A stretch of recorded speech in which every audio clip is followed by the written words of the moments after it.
Alrighty, guys, we are in episode 2 of the Bert MMA live show. Maybe we'll call it a podcast. I might change that in the future. But this is going to be episode 2. We did episode 1 yesterday. And as usual, we're going to start off every one of these live streams talking about exactly what the live stream is. We're going to talk about MMA news. We're going to do an MMA Q&A. And lastly, before we're done with every single one of these live streams, we are also going to be doing one more thing. That one thing is going to be something big, like a best underdogs of the night type of thing. I don't know, the lock of the night, our confident picks video, a Bellator full card prediction, anything like that at the start of the live stream is what we are going to be doing. But we will be doing MMA news as well. This is today's schedule: best underdogs for UFC Fight Night, Vera versus Cruz, and today's MMA news, and we'll end it with an MMA Q&A. That MMA Q&A, we're going to do that one for like an hour, so we're going to go on for a very long time, but you know, it isn't just a normal Bert streaming today on YouTube. It's not the regular Bert you guys know. It's Bert Pimplet, the #1 pound-for-pound MMA fighter in the world, lad. We go out there like Modern Warfare 3 and we teabag him in the first round after submitting them with a rear naked choke submission. But yeah, it's going to be a good live stream. Let's get the thumbnail in. Last thing is last, make sure if you're watching the live stream, when it's no longer a live stream, check the description for the timestamps to this live stream to see when I will be saying whatever I'm going to be saying. Let's just hope my stream doesn't crash, because this is our second attempt at today's episode 2. So we shall see. So first thing is going to be first, and we are going to be doing... What are we going to be doing first? The best underdogs for UFC Fight Nights. Vera versus Cruz. So this is going to be a good start to the live stream, getting our best underdogs of the night and talking about who that person may or may not be. So let's get in the video right now as we go on to the UFC's bantamweight division. UFC Fight Night, Vera versus Cruz, underdog of the night. Now, I'm going to say it right now, there's not a lot of underdogs I actually think are going to win. I'm going to say it right now, Nina Nunes, Cynthia Calvillo, that's one of those underdogs where you never really know. Super low-level, old women's fighters in the flyweight division, you never know. Nina Nunes can definitely pull that off and possibly be the underdog of the night right there. So Nina Nunes, in my opinion, is going to be a mid-tier underdog of the night. Another mid-tier underdog of the night is going to be my guy, Dominic Cruz. My boy has never lost a main event, co-main event, just a regular fight in the UFC's bantamweight division if it does not have a title on the line. So Dominic Cruz, if you're thinking about a dog of the night, my boy Dominic might actually be one of those dogs of the night, as I do think Marlon Chito Vera, Dominic Cruz is going to be a very close fight, but it's one of those in between dog of the night and then just a mid-tier dog right there. So we'll get back to Dominic Cruz. David Onama, Nate Landwehr. This is an interesting one. I do think the UFC would like David Onama to win. I know David is most likely going to win the fight. He's taller, he's lengthier, he hits harder. But Nate Landwehr is a dog, and he's got a very good shot to win that fight. So, I don't know. Nate is almost there. He could be a mid-tier, but I'm not going to say. I'm going to say Dominic Cruz is going to be my dog of the night on UFC Fight Night. Vera versus Cruz, my first mid-tier dog of the night is going to be Nina Nunes. For Bruno Silva, Gerald Meerschaert, I don't like it. I don't like it. Gerald Meerschaert's a good opponent. He's got good jiu-jitsu. He's very good in the third round. I don't know how, but he just goes out there like every single fight and manages to pull off a submission in round 3. Not going to do it with Bruno Silva. Gerald is not going to even be a mid-tier dog of the night. Bruno's one of my more confident picks. Devin Clark, Azamat Mirzakhanov, that's going to be another mid-tier dog of the night. Not up to the level of a Dominic Cruz just yet. Because Dominic Cruz, I believe, out of all the dogs in the card, besides maybe like Nina Nunes, I think Dominic and Nina have a good shot of being an underdog on this card. So Dominic, dog of the night right there. Nina Nunes, mid-tier dog. And Devin Clark is going to be another mid-tier underdog. Yasmin Jarugue versus Yasmin Lucindo. Not gonna happen. Yasmin, in my opinion, is gonna be better pretty much everywhere. Striking, wrestling, grappling, whatever the case may be. I think Yasmin should definitely win that fight. Same with Martin Boudet. Lucas Brzezinski is just nowhere near that of being a dog of the night. Not even close. Not even close on that one. Charlie Ontiveros, in terms of betting wise, in terms of going out there putting some money on a value underdog bet, maybe Charlie Ontiveros has some value, but I just can't trust him. The man's chin is just that bad, in my opinion. So Charlie Ontiveros is not even going to be a mid-tier dog of the night. He's almost there. He's almost there. That could be a fight that he has a good chance of winning, but I really can't see Charlie being a dog of the night or even a mid-tier dog of the card. Tyson Nam, I think Odei's better everywhere. Striking, wrestling, grappling. I think if Tyson is able to land some good shots on the feet, Odei can just resort to the wrestling. So definitely not Tyson Nam as the dog of the card. Lupita Godinez, no. Come on, Angela Hill's not going to be the dog of the card. No chance about it. Youssef Zalal, Damone, Blackshear. I'm pretty sure, I'm pretty positive Damone is going to be the underdog, but those odds are pretty 50-50. So, again, that's not one where you can really say dog of the night on either guy because the odds are just that close. So that one, we'll just pass on that one. Jason Witt, Josh Kinlan. I'm gonna actually say Jason Witt is actually gonna be a mid-tier underdog of the card. I'm going to say that right now. And Ariane Lipsky, Priscilla, that's just one I don't want to have anything to do with. So my underdog of the night is going to be Dominic, the Devastator Cruz. Isn't that his nickname? The Dominator? Something like that. Let me see.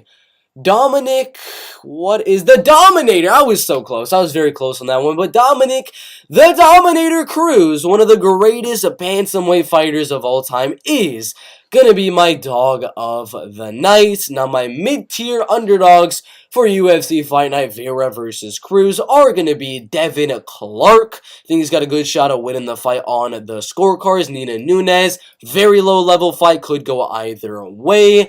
And then Jason Witt. Now, I'm pretty sure Josh Kinlan's probably gonna go out there and knock him out in the first round. But there is that slim chance Jason Witt somehow survives all of that battering from the drugged up Josh Kinlan, survives and out wrestles him in the later rounds. You never know. So Jason Witt is barely a mid-tier. The main mid-tiers are just going to be Nina Nunes and Devin Clark. But I mean, this is not an underdog card. I'm going to say that right now. I expect probably 3 or 4 underdogs to win on the card. That's it. A lot of favorites, probably double-digit favorites for UFC Fight Night Vera versus Cruz. What do y'all think? Who is your underdog of the card? Mine is Dominic, the Dominator, the Devastator. I don't know what his nickname is. Cruz as my underdog of the night. I don't actually have him winning the fight, but if there is an underdog in this card that is gonna win, it's gonna be Cruz. Never lost a non-title fight in the history of mixed martial arts. So let's say Dominic Cruz, underdog of the card. Put your thoughts down below, like, subscribe, and we'll see you in the next one. Again, comment down below who's your underdog of the card. Alright, after that one, we're going to check out the UFC rankings. We got to go on to the Bert MMA Instagram. You already know. Let's check it out. Bert MMA on Instagram. We got a most recent post right here. You guys know what it is. The UFC ranking updates in the middleweight, the welterweight division, the light heavyweight division, the women's bantamweight division, as well as the heavyweight division. But aside from that, we got more MMA news coming at you. We got a few fights that have been announced as well, which we're going to check out. But there's a lot of MMA news to go through. That is our next segment today in the Bert MMA Live show is going to be literally talking about all of these fight announcements that have been made very, very recently, with some MMA news as well. What was the last story we went on yesterday? It would have to be Brunson, so it'd be Pena flattered by Nunes strategy, lobbies for a trilogy, interesting. But yeah, we're going to go through the first one in the UFC's light heavyweight division. UFC ranking updates as of August 8th or August 9th, 2022. We got the heavyweights moving around right there. We got the welterweights moving around a little bit. A lot of movement in that welterweight division. Women's bantamweight, we don't even need to talk about that. I really don't want to. And then the light heavyweight division did have a lot of movement. Let's talk about the heavyweight division first. Number one, biggest mover was going to be Sergey Spivak. Moved from an unranked UFC heavyweight. I honestly think he should have been number 15, number 14, something like that. But boom! Cracks that top 15 after TKOing Augusto Sakai after taking him down and ground and pounding. Getting that second round of ground and pound stoppage. Goes from unranked to number 12. Alexander Romanov goes down a spot. Shamil Abdurrahimov goes down a spot. And then my boy Augusto Sakai just poof. Gone from the UFC rankings on, I think it's a 4-fight losing streak that at least they're overing. Jairzinho Rozenstruik, Tai, Tuivasa, bam bam. And now Sergey Spivak is no longer ranked in the heavyweight division. Probably is going to fight a up-and-coming heavyweight next, maybe like a Waldo Cortez Acosta to get him a good win. But that is the heavyweight ranking updates. Light heavyweight, we had the main event. Jamal Hill, Thiago Santos. They pretty much flip spots. But Thiago is not as low as Jamal Hill was. So Jamal Hill goes, from what I remember, was, I believe, number 10 in the light heavyweight division to number 6 in the UFC's light heavyweight division. Looking to fight maybe Jan Blachowicz, maybe for the belt. Maybe he fights Yuri Prochazka. But he got in that top 6, looking to get a top 5 opponent next. Thiago Santos, I mean, he's on a pretty big losing streak. I mean, probably like 1-5, 1-6 in his last 7. He's not really doing too good. Goes from that number 6 spot all the way down to the number 9 spot. Thiago has just been on the decline ever since getting that really, really razor-thin split decision loss to one of the greatest of all time, Jon Bone Jones. And then we have Paul Craig just for some reason moving down a spot. That's the light heavyweight division ranking updates. But we got the welterweights as well. We can't forget the welterweights. We got Stephen Winterboy Thompson going up a spot because, you know, Vicente Luque went down 3 spots. We had Sean Brady go up 2 spots, which was very, very interesting. I do think he went above Vicente Luque, and then Geoff Neal was below him as well. So we went up 2 spots as well. Sean Brady is rising the rankings, and so is Geoff Neal. Geoff Neal went from number 13, where Neil Magny is now in the UFC's welterweight division, to beating the number 6, Vicente Luque, and getting inside that top 8 of the welterweight division. Calls out Gilbert Dorino Burns.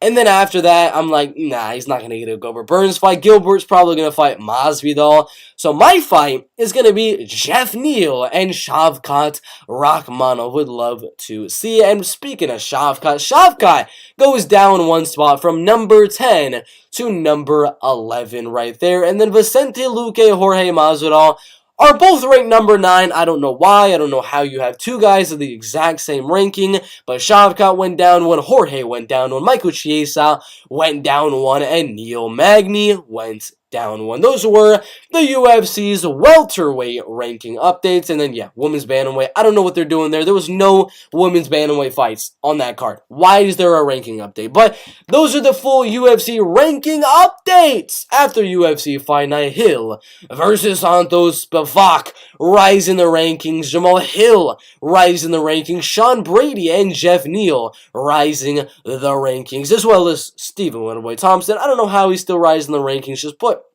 Just put Sean Brady above him. I'm going to say that right now. But good fights on UFC Fight Night, Santos versus Hill. What do you guys think about the ranking updates? Would you change anything? Would you agree with anything? Put your thoughts down below in the heavyweight, light heavyweight, and welterweight division. After that, we go on to, what is this? The bantamweight division. Juliana Pena, the best striking form in the UFC's bantamweight division's history. I'm not joking. Her form is absolutely amazing.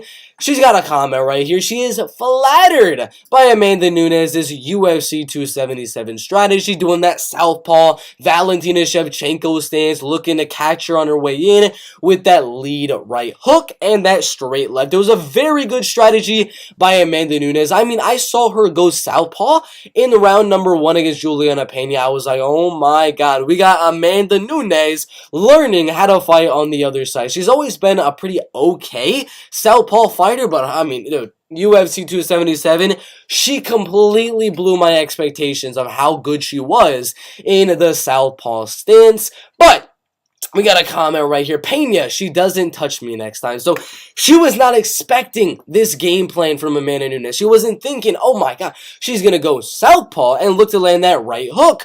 And I agree. I agree with her. I mean, she got hit with that right hook so many times, enough for me to believe there's no way Juliana Pena knew about that southpaw strategy of Amanda Nunes. So maybe, just maybe, even though Pena got a 44 on some judges' scorecards, won every single round on that fight, there is still that possibility that maybe the reason that Amanda Nunes was able to win that fight was sheerly because of that new game plan, that southpaw game plan, that lead left hook game plan, that left straight game plan that Juliana Pena did not train for. She did not expect that sort of game plan. Her coaches said it, she said it, they were not expecting this game plan. So she's saying in the rematch, she's going to work on that switching stance of Amanda Nunes. She's going to work on defending that right hook, moving her head more to get on the inside, and she says she will not touch me in the trilogy. What do y'all think? Do you think this fight does deserve to be had one last time? Or do you think Juliana Pena should fight someone else? Nunes should fight someone else?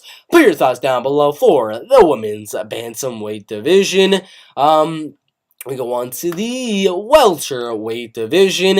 MMA news, top 10 finishes of the week. I don't know if we're going to be able to show too many of these ones, but come on. Number 1, let's check it out.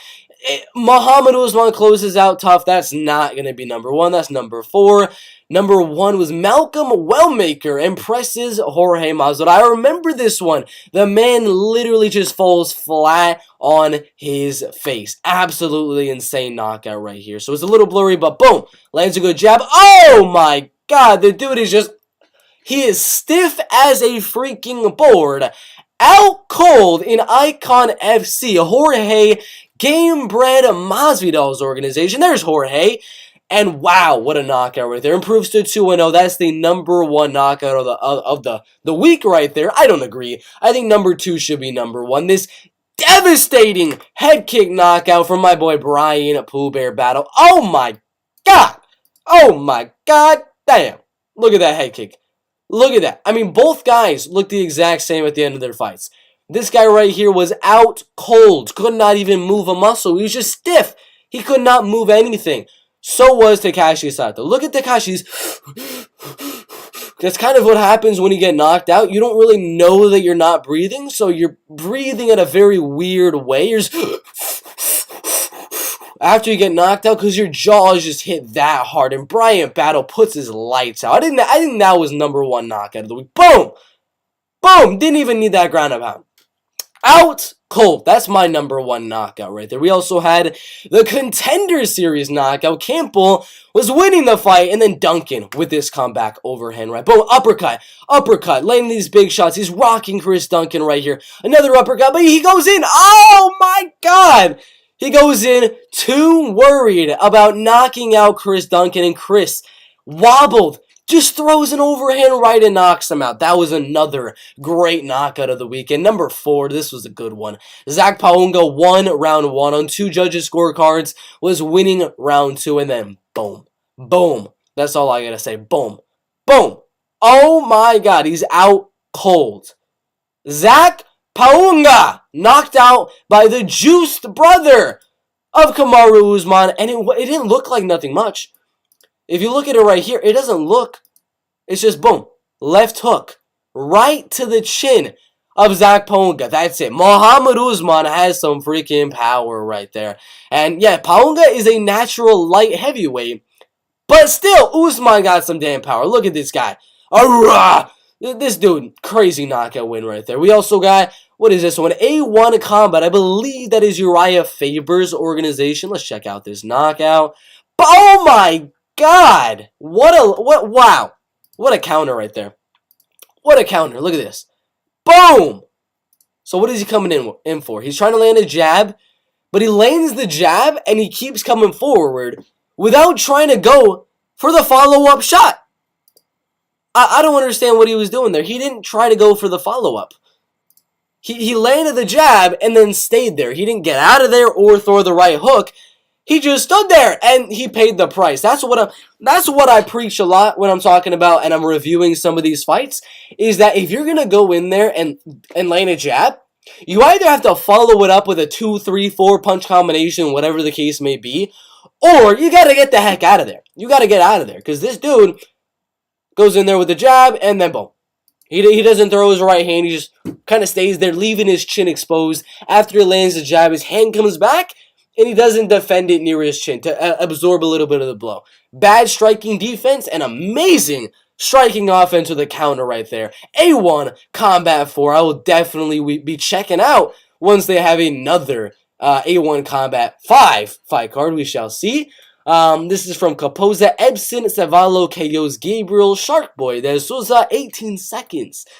Jeez, that is a fast knockout. Let's check it out. A little blurry. I don't expect this to be like a high-profile matchup or anything. I don't know who either of these guys are, but it's in the top 10 knockouts of the week. We got to check it out. Oh, big head kick, a big miss. Oh, good leg kick. Wow. Jab. Oh, I thought that was going to be it. Oh, my gosh. They were just throwing all power punches, overhands, head kicks, huge leg kicks. And right here, boom. So his back comes in, boom. It doesn't look like it hit his chin because it's landing on the shoulder right here, but it hit the chin so hard that it just boom. And it went down to his shoulder right there. Oh, this dude is out cold. Oh, he's not out 100% cold. And then one big ground and pound shot right here. Boom! Kind of with the forearm right there. Very good knockout by Ebson Cevallo. Thunder Fight. Sorry about that. What's the next one? Free ass whoopings being handed out in Kawadi. I don't know what Kawadi is. They got a weird ground right here. I don't know what that's about, but let's check it out. 17-second clip. Oh my God. Oh, he's not even out. He's not out yet. He's still in it. Oh, that was back in the head, but wow. Wow, he's trying to stand up. Wow. I thought it was out at the beginning. Props to this guy for trying to hang in there. Look at this. He just bum rushes him. Jab and lands right on the chin. Boom. Face plants into the floor, and look at all this ground and pound. Oh, he just runs. He face plants into the cage. And right here, 1, 2, boom, 3. 3 big ground and pound shots. Big right hooks and left hooks. That was a good knockout. That was a good knockout there. Next one. This one looks like ground and pound. Oh, this was vicious. Arm trapped on one side. Wrist control on the other one. This has to be a master ground and pound is going to be my guess here. It's making me go to Twitter for some reason. I don't like going into Twitter. I'm going to catch a virus. Let's see. Oh, dude, his arm is trapped right there. Wow. That's some good ground and pound. I don't know what the heck this is. That is some good ground and pound. We might have to just keep it out like this.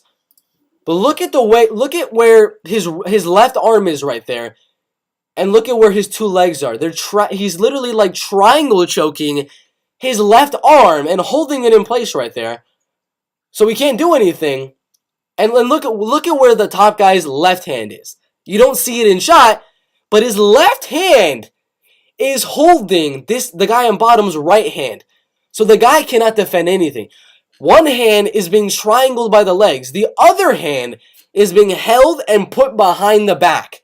This is master ground and pound. Really good positional control by this Ryan Lolo right here. Wow. And he's just elbow, elbow, elbow. Look, you can see that his right arm is in the back. And you can see this arm is trapped as well. I mean, how do you even get in a position to trap both arms? I don't know. But he did it. He cut him up bad right there too. Really good elbows. I mean, I want to learn how he traps arm right there. I might have to go to his jiu-jitsu classes or something. His ground and pound class. Nick Coring did not come to play around. This is scary. Also, at Uriah Faber's organization, just chucking bombs right here. Chucking bombs. Oh! Oh my God. They had no will for safety right there. They threw all caution to the wind. Oh! Jesus. Big knockout win right there. That's another good one. Diego Manzur guillotines. I don't know. Oh, finishes of the week. That's true. We had 9 knockouts. And then we got a submission right here. Let's check it out. Alright, so he's trying to fish for the guillotine right here. Is he just going to jump and hop it? So he doesn't even have the position. There it is. Right there. Let go of that grip. And you got that guillotine. Oh, good knee to the body. Oh, there we go. That's good position. Oh, that's a weird position. But that's perfect position. He's going to lock those legs right there. And he's got guard. Oh, damn, he's holding on for a long time there. Damn, is he going to go out? Oh, my God, he taps. That was a long guillotine. How long was that guillotine, man? How long did he have that guillotine in? Let's see. So, when does he pull it? Boom. Right there. 3:39. How long did he have it in?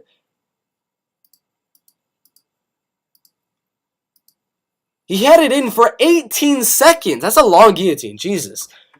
Geez. So we had a guillotine. We got a crazy knockout right there. We got amazing ground and pound and a really good positional control of your opponents. I mean, amazing. I really want to learn how he did that. I need to watch that fight to figure out how he got both arms trapped. That's amazing. We got a big right hook right there. We got this guy just landing a big overhand right.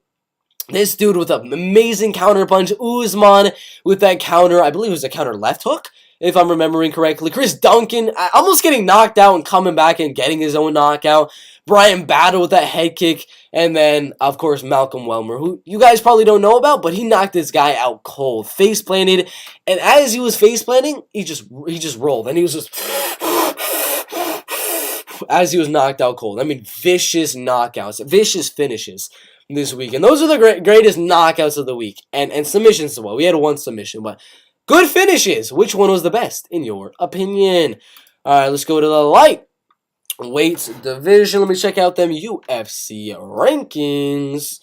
Let me check them out. We go on to the lightweight division. Michael Chandler picks the UFC's lightweight championship of the world over the McGregor payday. We know he's supposed to fight Dustin the Diamond Poirier at UFC 281, maybe the co-main events of Adesanya versus Pereira, but he says after this fight with Dustin Poirier, if Conor McGregor decides to come back and tries to fight Michael Chandler, and Michael has the option of, you know, I'm going to make some millions and millions of dollars to feed my baby Hap Chandler, and go fight Conor McGregor, or am I going to go fight Paddy the Baddy Pimplet, or if I'm going to fight the winner of Islam Makhachev and Charles Oliveira, he chooses the title.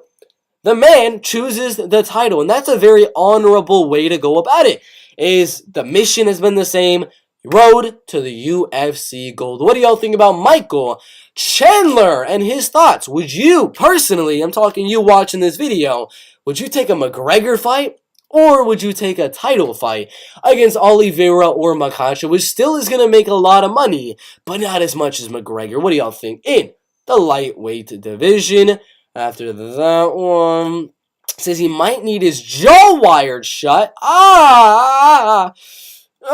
Okay, we go on to the UFC's middleweight division. Sam Alvey may not be able to smile for a little bit here. Sorry, Smiling Sam might need his jaw wired shut after his devastating knockout loss to Mikhail Shezhuk, however you say that one. And he's been knocked out a lot. I'm going to say he's been knocked out so many times I can't even count.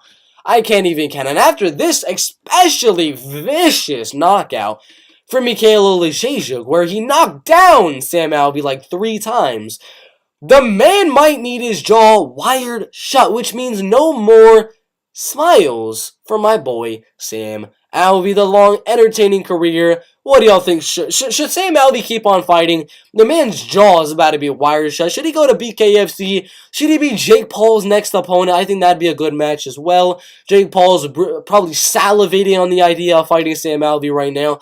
But what do y'all think? For the middleweight division, Smiling Sam getting his jaw wired. Holy, that's crazy. Nate Diaz's wife gives birth after premature labor. Nate Diaz has a wife?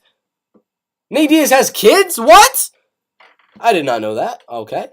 Alright. Okay. Interesting. Costa joins Figueroa in parting ways with Walid Ismail. Walid! You're gonna do this. I'm gonna get you championship. Walid Ismail's a weirdo, man. But Paulo, no longer with Walid. Dan Hooker to Tony Ferguson, fight me or retire. We go on to the lightweight division.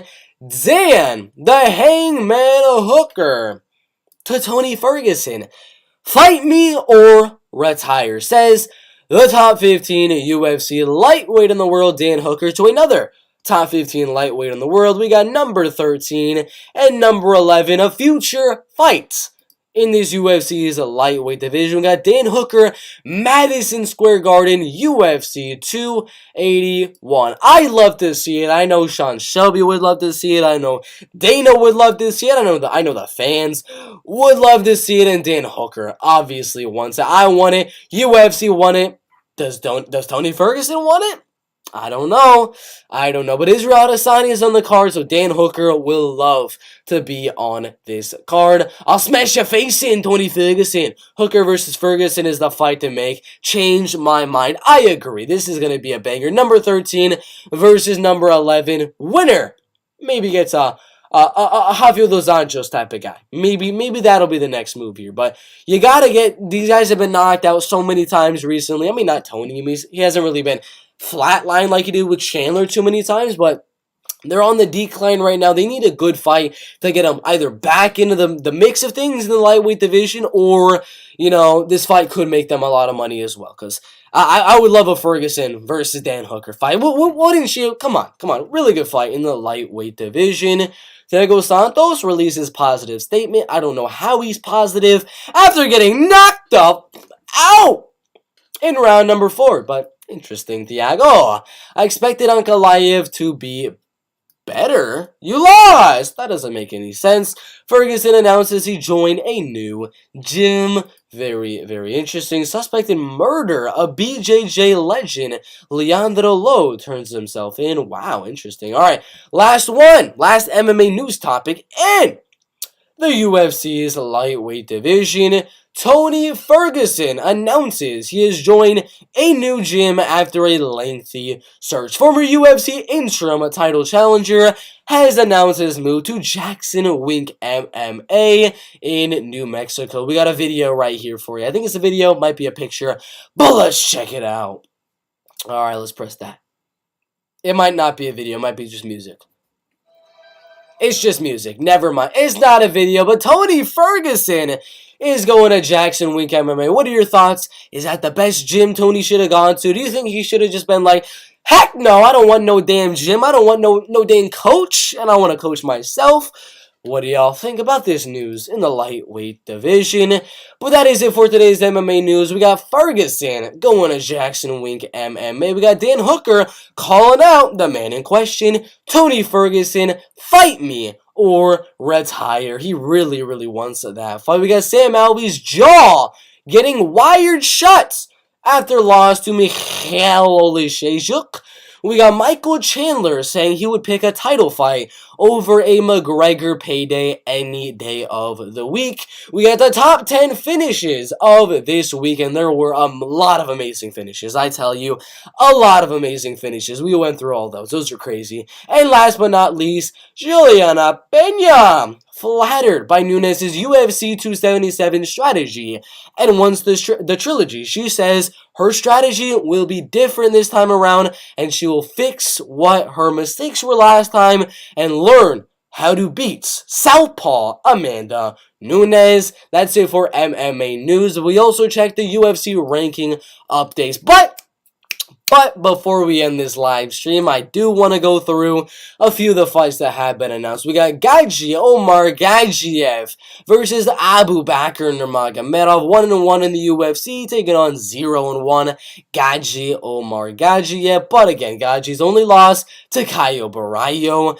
Abu Bakr beat Jared Gooden, Matthew Frankel, and John Howard. It's a good fight. I'm going to go Gaethje for the win as my early prediction. We got Ricky Tercios and Kevin Natividad. Two guys, probably the loser is going to get cut from the UFC. Maybe probably not Ricky. He probably has a little bit of a longer contract than that. But if Kevin loses, he's going to get cut from the UFC. I'm going to go Ricky to win that fight. What is Waldo Cortez Acosta, Dana White's Contender Series 2022 alumni, fighting Jared Van Vera. I got Waldo to win the fight by TKO. We got Adesanya versus Pereira. I got Pereira by a decision. We got Randy Brown versus Francisco Ronaldo. I kind of like the fight. It's a good fight in the welterweight division. I'm going to go Randy Brown with a decision. Volkan Oezdemir versus Nikita Krylov. I'm going to go Nikita Krylov to win that fight. Mario Batista, Benito Lopez. I'm going to go Mario Batista. We got Matthews Nicolau versus Matthew Schnell in the flyweight division. I'm going to go with Nicolau to win the fight by decision. What is it? Maria Agapova, Jillian Robertson. I'm going to go Jillian Robertson. Slightly Youssef Zalal. I mean, this fight's happening this weekend. I got Zalal. This is a good one. Tatsuro Taira and CJ Vergara. We got Tatsuro, of course. Tatsuro, future top 15 guy. Joseph Holmes, Junyoung Park. I got him winning that one. Let's go down a little bit. We got Dustin Jacoby, Khalil Roundtree, of course, gonna be going Dustin Jacoby, Askar Askarov, and Brandon Royval. I'm gonna go Askarov, better boxing, decent jiu-jitsu in between them. Askarov by decision. Chase Hooper versus Steve Garcia. We're gonna go Chase Hooper with the decision. What is this one? Tracy Cortez versus Amanda Ribas. We're gonna go Ribas to win that one on the scorecards. Castaneda versus Daniel Santos. We're gonna go. That's a tough one. We're gonna go Castaneda to win that one by a decision. We got Andrei Arlovsky, Marcos Rogerio de Lima. We're going to go Marcos Rogerio de Lima, slightly, not confident. Mokaev versus my boy Malcolm Gordon. We're going to go Mokaev. Those are some earlier predictions for a lot of the fights that have just been announced. Put your predictions for these fights down below. I mean, a lot of fight announcements recently, but we shall see. That is it for today's MMA news. Like, subscribe, and we'll see you in the next one. Alrighty then.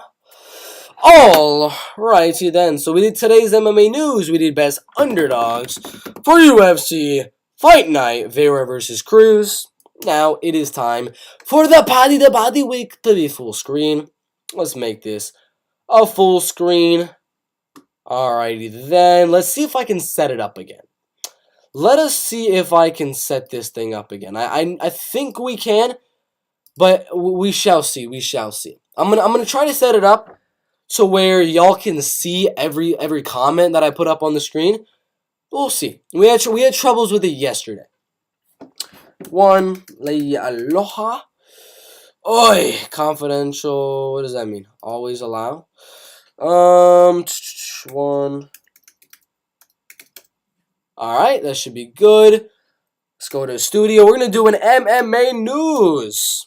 Oh, sorry, not MMA news. MMA Q&A. We're going to read all of your MMA questions down in the comment section below.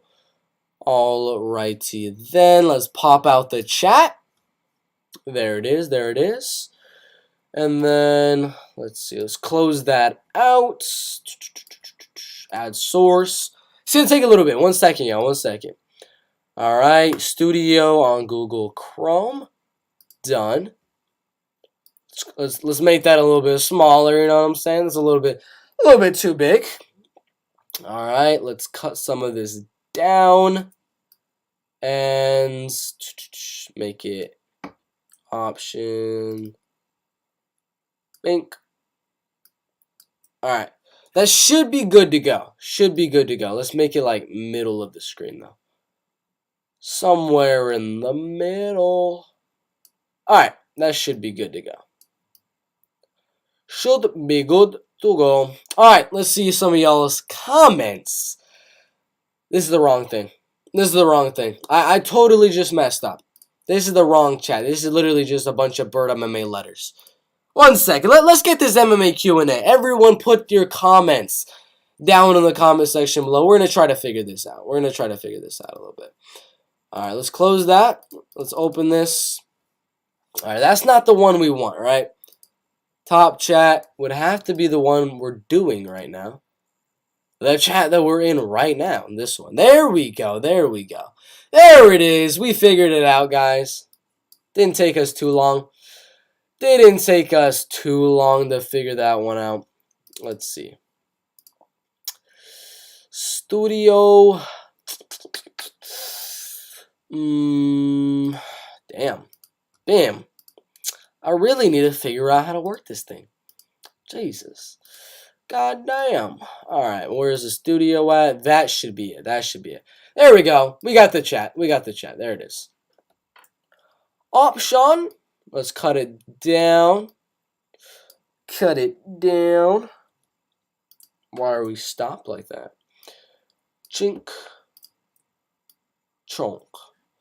Alright, let's read some of y'all's comments. Cruz, dog? Yes, Cruz could definitely be a very, very decent underdog for UFC Fight Night. Vera versus Cruz, in my opinion. I do think there's a very good shot of Dominic Cruz winning. I don't think he's going to win, but if there is any underdog winning on UFC Fight Night, Vera versus Cruz, I think Vera has a Dominic Cruz has a very, very good shot of winning on this card. Cruz, in my opinion, is going to be the underdog of the card. Maybe Nina Nunes, maybe Nate Landwehr, but it doesn't really seem like it's going to be an underdog card at all. Like, I'm looking at every single fight, all 13 fights. Dude, I'm saying 10 fights, 11 fights, 12 fights, maybe a full card of favorites, but there's probably going to be 1 or 2, maybe 3 underdogs that win on the card. If there is going to be one, I would guess it would be Cruz, because he's never lost a non-title fight in UFC history. Like, it has just never happened for Dominic Cruz, which is very, very impressive. I'm very surprised. To date, he's only lost title fights. That's very, very impressive. Next one, Cruz by decision all day.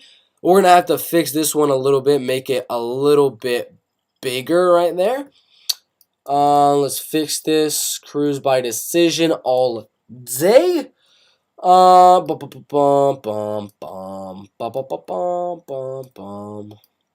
close that down a little bit. Cruz by decision all day. I don't think Dominic Cruz actually wins the fight. But again, if there is going to be an underdog for this card, if any underdog is going to win on UFC Fight Night, Vera versus Cruz, the man is Dominic Cruz. The dude has never lost a fight that is not a title fight. I mean, he lost to Henry Cejudo. I think he lost to Cody Garbrandt. Maybe Demetrius Johnson. I'm forgetting the other guy he lost to. He only loses title fights. Other than that, he wins a decision, most likely. So there's a good shot, you're right, in that Cruz wins this fight by decision. Very, very possible. I can definitely see it happening. You know, everyone in the comments, put any MMA questions below. We will be getting to them. Thoughts on David Onama versus Bruno? David Onama, Bruno Silva parlay? David Onama, Bruno Silva parlay. I think Onama is a little bit too big of a favorite, I would have to say. Out of all the guys on this card, Onama strikes me as one of the guys that just... I don't know. He doesn't seem like one of the guys I really want to bet on too much, because Nate Landwehr, Nate the Train, that dude's just an absolute killer in the cage. But Bruno Silva, again, I'm pretty confident on Bruno Silva. Onama is one of my slightly confident picks on the card. So I think it hits, but it's a little risky with David Onama there, just given how much of a freaking dog Nate the Train is. That dude just, he's a dog. I mean, yes, he's lost by knockout plenty of times in the UFC. The dude's a damn dog. The dude's legit. All right, T-Rex or Patty? Who you got? I was waiting for this question. Terrence McKinney, Paddy Pimblett. In the lightweight division, who would I have winning this fight? It's an interesting one. It's one of the fights that I'm like, Paddy the Baddy's got good jiu-jitsu, but his chin, man. Luigi Vendramini was able to go out there and rock him on the feet. T-Rex has really, really good power in his hands. Rocked Eric Gonzalez so many times in the fight. Steamrolled Matt Favola in like 5 or 6 seconds. And then, what was his most recent one? It was like a submission win over Ferziam. And he knocked down Drew Dober, the Iron Chin, in round number 1. He did lose the fight. But Terrence McKinney has good wrestling. He's got very good jiu-jitsu, as we saw this weekend. I think he can handle Paddy's grappling and wrestling. Keep the fight on the feet. And I'm sorry, the Paddy wig is not going to be good for this fight with T-Rex, Terrence McKinney. As in my opinion, Terrence McKinney, one of these up-and-coming prospects, I think has a future in that top 15. Sorry, I got the Paddy wig on, but I don't think Paddy the Baddy wins this fight. I think Paddy goes out there, shoots for a takedown the first 10, 20 seconds of that fight, does not succeed because T-Rex has some good takedown defense, and I think my guy T-Rex goes out there and knocks out the Paddy wig round 1. Now, you never know. Paddy's good at getting hit, getting rocked in the first round, and then coming back to make a miraculous comeback. You never know. If Terrence McKinney goes all out for that finish, does Paddy the Baddy get another comeback, lad? You never really do know. Prediction, gonna be T-Rex TKO. Round number 1, but put your prediction down below for the lightweight division. If it's not Nunes versus Shevchenko, then yes, book the Pena-Nunes trilogy. Now, I was wondering when one of you guys was going to bring up this fight with Nunes and Pena and things like that. And I'm like, dude, Shevchenko versus Nunes right now, it doesn't make sense. I know Valentina has been talking about, I want to move up to the UFC's bantamweight division. I'm the greatest pound-for-pound women's fighter. I want to avenge my first 2 losses to Amanda Nunes. After watching Nunes' most recent fight with Juliana Pena, number 1, Amanda Nunes is a natural featherweight. I mean, she's freaking huge, especially for the bantamweight division. She's a very, very big fighter. Number 2, Shevchenko is small. Shevchenko said after her fight with Taila Santos that one of the biggest reasons she was getting taken down a lot is because on fight night, she weighed less than 130 pounds. That's another thing you got to think about, is if the fight happens in the bantamweight division, Valentina is only going to weigh about 135 come fight night. Maybe even less. Maybe a little bit more. Freaking Nunes is going to be weighing 150, 151, 152. That size is huge. Now, yes, Valentina's got good striking. Nunes has power. So that kind of evens out the striking a little bit there. And from remembering what happened with Taila Santos and freaking Valentina Shevchenko, how many times Taila Santos, a much smaller girl, not as good of a wrestler or grappler as Amanda Nunes, was able to take down Valentina so many times. Imagine what Nunes is going to do in the same position, being so big, so strong, so muscular. She's going to take down freaking Valentina with ease. I'm going to say it right now, that's an easy fight. I'm betting all my hard-earned money on Amanda Nunes to win the fight. Whether it's ground and pound TKO, whether it's submission, whether it's a dominant 50-45, I don't think Valentina has a chance. I mean, might be a very outlandish prediction. I don't care. Y'all can say whatever you want. All you Valentina Shevchenko fangirls down in the comment section, go out and be like, this is my chance. I'm gonna go to... I can't do the accent. I don't care. I got the Paddy wig on. I don't know how to do the accents. Valentina and you fans can say all you want about Valentina should have won the first fight with Nunes. she's better than Nunes, whatever the case may be. Maybe pound for pound, she might be better, but size, dude. Nunes is huge. She's gonna take down Valentina. She's gonna destroy her. It's gonna be like Nate Diaz, Hamza Chimaev. We're gonna be done with the fight, and we're gonna be like, why did we allow that fight to happen? Valentina's gonna lose that fight so bad. We're gonna wonder, why did we even sanction the fight in the first place? Those are my honest opinions right there. Next one. Alan Shan riding that gambling addicts parlay. Alan Shan says Onama versus Bruno Silva parlay from early on with her. What do you guys think? Is this a good parlay? I think it's risky, but I think it hits. We shall see come Saturday. Nate the Train, baby. He's got a good chance of winning this weekend. I tell you all, the man's got a shot this weekend. Banana with some I don't know why he's laughing. I don't remember when he posted that, but we shall see. Next comment: Dana White versus Tito Ortiz right now. I don't know. They're both fat. They're both fat pigs right now. So I don't know. Right now, I don't know who is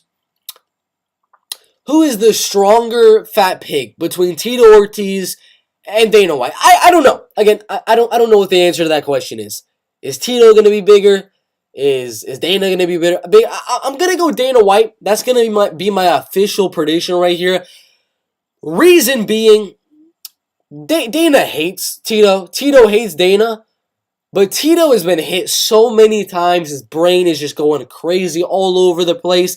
CTE, if I've ever seen one. And Dana has never had no CTE. He's not a professional fighter, but he's got good boxing. Tito's a wrestler, not a boxer. He's been knocked out so many times in the UFC. So main event of a co-main event of a Jake Paul card against, I don't know, Sam Alvey in the main event. Dana White, Tito in the co. Probably should be Dana Tito in the main, but I don't care. This is hypothetical. I think Dana White freaking starches him. Round number 1, Dana's going to be talking about him to the day he dies. The fat pig versus the fat pig. I'm going to go Dana White. Fat pig number 1 to get the TKO. Round number 1. Let's see. Theo Emery got 20 quid. I don't know what quid is. I'm assuming from London, maybe from the UK. I think that's the same place. Sweden. I don't know what quid is, but you got 20 quid, probably $20, something near that, to put on Dana White's Contender Series. What would you do with it?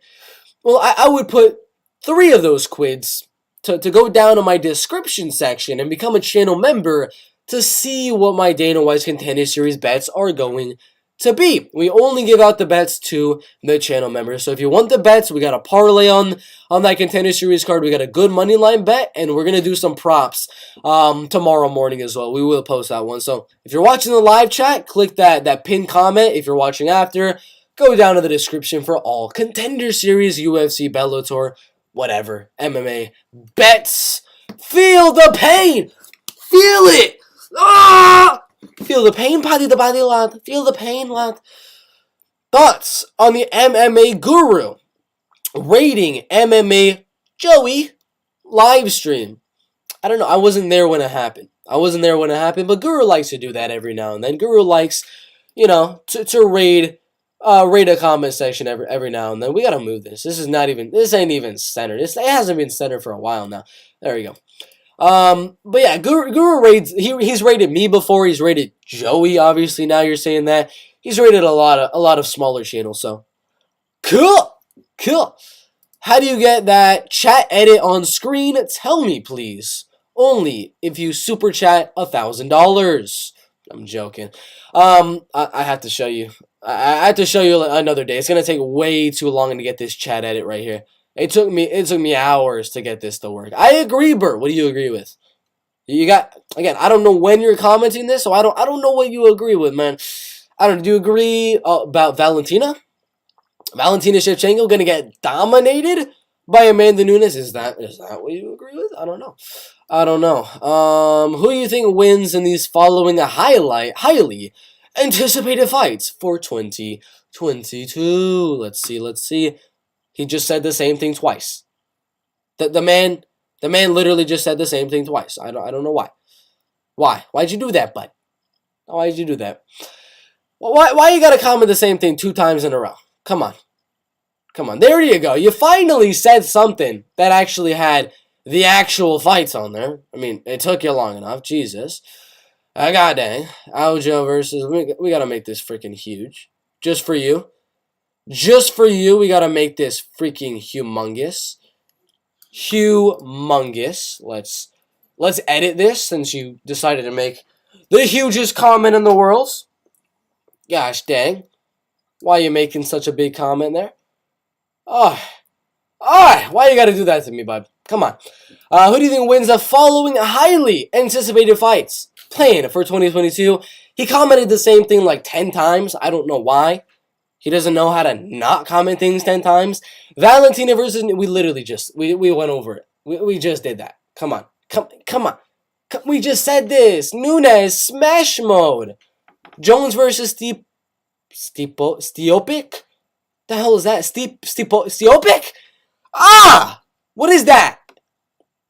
I mean, we just went over Shevchenko versus Nunes. What is it? Jones versus Stiopic. Who is that? I don't know who that is. I've never heard of that guy in my life. Or that girl. I don't know. Maybe John Jones has another wife named Mary Stiopic. And Jones is going to slap her in the face like he always does. You never know. Aljo versus MMA Guru. Guru can't use his legs, obviously, but I go Aljo. He'd probably backpack Guru and just hump him, and Guru would be like, "Yes, lad, I love this." Be talking with his British voice. I don't know. It'd be a weird fight. But dude, you gotta stop with these huge comments. We gotta keep editing this thing to make it smaller. God damn. God damn. All right, let me check this thing out, cause this thing, oi, you're making it tough for me, my guy. You're making it a little tough. Bert, are you excited to start 8th grade? Says Boob. Am I excited to start 8th grade? No, because I'm not going into 8th grade. We're going in the Patty Pimplett times, lad. We're going in to, what is it? For 11th grade, I think. I think that's what it was. Patty versus T-Rex, lol. My bad. Oh, that's the one you're talking about. Yes. T-Rex Smish. The Patty Pimplett week. Roberto Pimpletes. That's my actual name. Roberto MMA should be the actual name. But yes, I would agree. Roberto Pimpletes. It's a good name. I like it. I like it a lot. Yes. I want to see Battle versus Gary now. On God. You know, we all do, but it's never going to happen. You know the chances of the UFC allowing a fight with Brian Battle, Pooh Bear, the man that just went out there, beat Tresean Gore for the Ultimate Fighter belt, then moved down to welterweight and starched Takashi Sato better than so many other guys in the welterweight division. They gotta give both guys a guy above them in the rankings that's coming off a loss. I like the fight.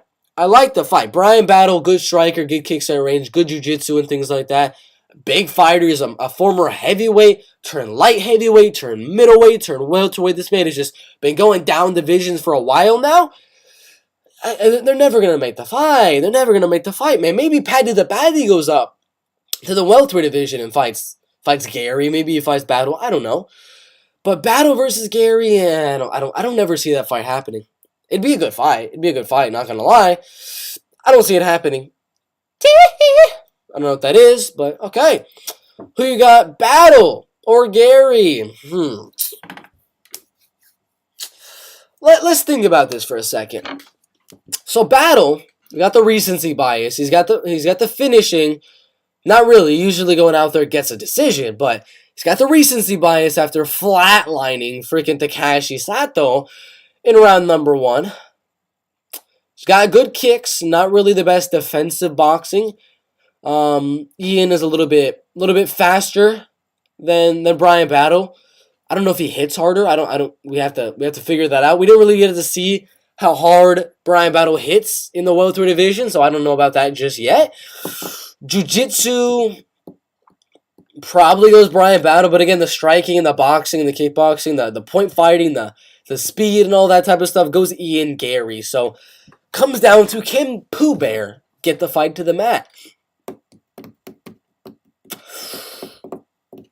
Nah, I don't think so. I'm going to go Ian Gary on that one. I'm going to go Ian Gary by round 3 decision. No, you thought I was going to say finish. No, 3 decision right there. Hola, Roberto. Edwards versus Usman. Who do you think? You think Usman will win again? Yeah, I do. I'm not confident. I'm not confident in him winning that fight. But I do see him winning it. I'm not going to go out there and be like, Usman, steroid. I think he knocks out Leon in round 1. I'm not going to say he's going to out-wrestle him for 5 rounds. I'm not going to say he's going to go out there and out-box him for 5 rounds. Not going to happen. Not going to happen. It's going to be a close, competitive 5-round decision. And I lean Usman. Am I confident on Usman? Heck no. Heck no. Leon, we saw what he did with Bilal. Yeah, I know the chat's feelings on Bilal. Bilal, snooze Hamid, I know your feelings on Bilal. But Bilal's a decent wrestler, you know. Bilal couldn't land a single takedown on Leon Edwards. Leon has a good kicking game that could threaten Kamaru Usman at range. If Usman's not able to close that distance and land his boxing combinations, this could be Leon acting like Adesanya for 5 rounds, leg kicking, body kicking, running away. I can totally see that. Again, I got Usman. I think he's going to use a lot of clinching in this fight. He's going to close that distance with the boxing, land some good combinations. But overall, Leon's got a shot. So that's why, I think Usman wins again. Yes, I think he wins again. But do not be surprised if Leon wins a very close, controversial decision and we see a trilogy, and then Usman wins the trilogy and retires before ever fighting Khamzat Chimaev. Then you have Khamzat Chimaev, Shavkat Rakhmonov for the interim belt. You never know. Only time will tell. I got Gary's 2nd round knockout over Pooh Bear. Over my boy Pooh Bear. Dude, come on. Gary could not even knock out Gabe Green. Could not knock out Darian Weeks. Come on, man. Come on. He's not going to knock out Pooh Bear. This is referencing Brian Battle versus Ian Gary. Ian Gary is not knocking out no Pooh Bear. Pooh Bear is very big for the division. If he gets hurt, he's going to clinch. He's going to look to wrestle. No, it's going to be a decision. It'll be if it ever happens. It's not going to happen. It's not going to happen, guys. If it ever does, it's a decision win for Gary. He's not going to get a finish. 5% chance of a finish. That's a decision fight, if I've ever seen one right there. No. Let's make this smaller so I can read this one. You need to react to Nate the Train highlights. They show his interviews. Nah. I don't feel like doing that on stream. I don't want to do the MMA Q&A. But I do like the Nate the Train highlights. The dude is a D-A-double-G. He's a freaking dog in that octagon. He'll get knocked out. He'll get flying knee KO'd. He'll be out cold on the canvas like that. He'll come up and he'll pop the ref in the face. He'll punch Dana in the face. He'll kick Dana in the nuts. I mean, this dude's crazy. I love Nate Landwehr. I love the boy. I don't know if he's a boy. He might be a little bit older. On God. I don't know what that's referencing. What is that referencing? I can't remember what that's referencing, but let's close it down a little bit. What's the next one? How confident you have Usman 1 to 100%. It's a good comment, because I was just going over how I'm not confident on freaking Usman to win. Dude, that's such a close fight. That could go either way on the judges. Do they value the volume and all the kicks and things like that of Leon Edwards? Do they value the clinch and the foot stomps of Kamaru Usman? What do they value on the judges' scorecards? I think it's a very close fight. The most I'll go for Usman, not going to be a confident pick, not going to be even a slightly confident pick, which is usually over 60% confidence. I'm going to have Usman 1 to 100. Let's go 55%. A little bit more than 50%, just slight lean towards Kamaru Usman, and I don't think he's gonna dominate. I don't think he's gonna go out there clinch him for 5 rounds. I don't think he's gonna outbox him for 5 rounds. It's a close fight. Leon can win, but what do y'all think? Who wins in the UFC's lightweight division? After that one, what is the next one? Sean O'Malley versus Jan. We've already done this one before, but we'll do it again, lads. I'm gonna go Jan to win the fight by decision. I don't see a finish for one reason and one reason only. UFC doesn't want to finish. UFC does not want to finish. If they want to finish, it'll be an O'Malley highlight reel finish. But I don't think it's gonna happen. I think the ref is gonna be told in the back from Sean Shelby. Even if Sean O'Malley's very close to getting knocked out, don't let it happen. Don't let it happen. Break it up for a mouthpiece falling out, whatever the case may be. They're not going to let a knockout happen in this type of fight. They want to build Sean O'Malley up. So the fight does happen, which it will at UFC 281. It's going to be a decision. Round 1, Sean O'Malley's got a good shot of winning. But round 2, round 3, Jan's going to close that distance. He's going to land those boxing combinations. He's going to land the harder shots, more shots, and win the fight on the judges' scorecards. That's my prediction. Bilal is the man, y'all just casuals. I know a lot of people in the chat just really do not like my guy, Bilal. They do not like him. I don't know why. Yes, he's a boring fighter. Yes, he has so many decision wins I cannot even count. True. Very, very true. But he just beat Vicente Luque. He dominated Wonderboy Thompson. Now he's about to fight Sean Brady when he doesn't even have to. The man could go out there and fight anyone in the top 5. Maybe like a loser. Maybe Gilbert Burns. But the man chose to go down in the rankings for a second time and fight Vicente Luque. The man deserves our respects. Who's your favorite fighter of all time? A little bit of recency bias, but my boy, Alexander Volkanovski.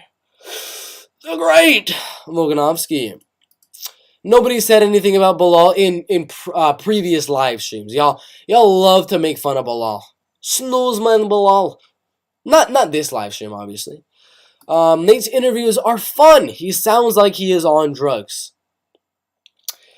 You know why that is, Ansav? Because he is on drugs. The man is on drugs. I don't know what you don't understand. He is on drugs, my guy. The dude's crazy, man. Of course he's on drugs. The reason it feels like Nate the Train is on some of that good stuff is because he is on some of that good stuff. Oh my gosh, Nate the Train. I know. I'm going to watch the interviews after the live stream, not right now, during. But yeah, I would agree, man. His interviews are probably going to be pretty interesting to people that don't know Nate the Train, that have never seen Nate the Train fight. Yeah, it's going to be very, very interesting. Any other comments or anything like that, put them in the comment section below. We will answer anything. Bert! The Body MMA. I'm Bert the Body MMA, lad. I go out there round 1, I get the submission. I teabag him in the first round like Modern Warfare 3, lad. It's going to be an amazing TKO. If they hit me, I'm a scouser. I don't get knocked out. Sorry about that. I had to. I had to do it. You know I had to. We all know I had to. Alright, let's put that out for a second. Oh, we got another one. Nate the Train, baby! Nate the Train. Very interesting. Alright, let me check. What am I going to check? What was I going to do right now? I don't even know what I was going to do. I was going to go on a Google and check something out, but I totally blanked. Was it UFC rankings? I don't freaking know. I don't know. Put some fights you want me to do early predictions for, and any MMA questions you may have down in the comment section. Alright, next one. Austin 6. Next, you have to dye your hair like O'Malley. No! Not happening. No. I ain't gay. I'm not gonna do that. I'll do the Paddy the Body wig. Yes. Because Paddy's a scouser. They don't get knocked out. So maybe maybe John Jones won't knock out his wife if she wears the paddy wig. Because Scousers don't get knocked out. If she's a Scouser, maybe she don't get knocked out. And if I wear it, maybe I don't get knocked out from a boxing fight in a few months. You never know. You never know, lad. But if I wear the Sean O'Malley wig, dye my hair pink, all that's going to do is make this leg right here weak as snakes. My shin will not be like the Conor McGregor titanium shin bone. No. If you wear the paddy wig, you get iron shin. You get iron chin, because Scousers don't get knocked out. But if you wear the Sean O'Malley wig, dye your hair pink, dye your hair rainbow, because he's gay, your leg's going to break in your next fight. The frail old leg of my boy Sean O'Malley. Petr Yan, if Petr Yan was more like Justin Gaethje, dude, he'd go out there and wreck the legs of Sean O'Malley. I don't want to put that curse on myself. I want the good chin. I'll wear the paddy wig. But I'm not going to wear the dyed hair. Not going to happen. Do you think Dominic Cruz still got it? Yes, he just beat, who was it, Casey Kenny. Recently, he beat, what was the other guy? I forget, Pedro Munoz. Recently, only lost to like Henry Cejudo for the belt, which we all know wasn't really the biggest loss anyone has ever thought about, because it's Henry Cejudo, a pound-for-pound best in the UFC, and it was a little bit of an early stoppage. So, yes, Dominic Cruz still has it. Do I think he's going to win this weekend? No, I don't, but I think he's got a good shot. And I think if he wins this weekend, maybe he fights the loser of Marab versus Jose Aldo. We got a good WEC champion. Boom. Shake hands, sign the fight, UFC Fight Night main event, boom. UFC Fight Night, WEC versus WEC. That should be the title of that one, but I don't know. Maybe they do it, maybe they don't. That's what I'm thinking. Dominic Cruz, if he still has it, which I think he does, I don't think he beats Marlon Chito Vera, but I think he definitely can. And if he does, poof, we got to fight. And that fight is Dominic Cruz versus Jose Aldo. Now, Jose Aldo has beaten Marlon Chito Vera. He's beaten Pedro Munoz as well, just like Dominic Cruz. But you would kind of need that one good fight to kind of like get your name, build up a good fight night main event to get your name out there. If Jose Aldo beats Merab Dvalishvili, or even if he loses to Merab Dvalishvili, either way, I went Jose Aldo, Dominic Cruz. Main event, WEC champion. Get ready for a huge comment. Right now. Let's make this thing bigger. It's so big. That's what she said. I'm not gonna. What was it? Well, I see how it is, Lo. Anyway, good luck on your channel. Just a heads up, MMA Guru chat fan named Cheddarhead will donate to your stream in 10 minutes, about $100. Guru chat is discussing it. That is very, very interesting. That is interesting indeed. I don't want the money though. We don't do this for the money. We do it for the love of the sport. MMA is the GOAT sport out of everything. If he does donate, I don't care. If he doesn't, I don't care. We just want to have a good time. Talk some MMA at 12:54. Let's get it. Unbreakable titanium shin bone. Connor is going to be the new Jose Aldo. That is true. He's going to be the new Aldo. Bert Cheeto MMA. You know, I could make an effort to look like Cheeto if I grow out my mustache a little bit, grow a little beard down here, get the same hairstyle as Cheeto. I'm not even lying. I might actually look a little bit like Cheeto.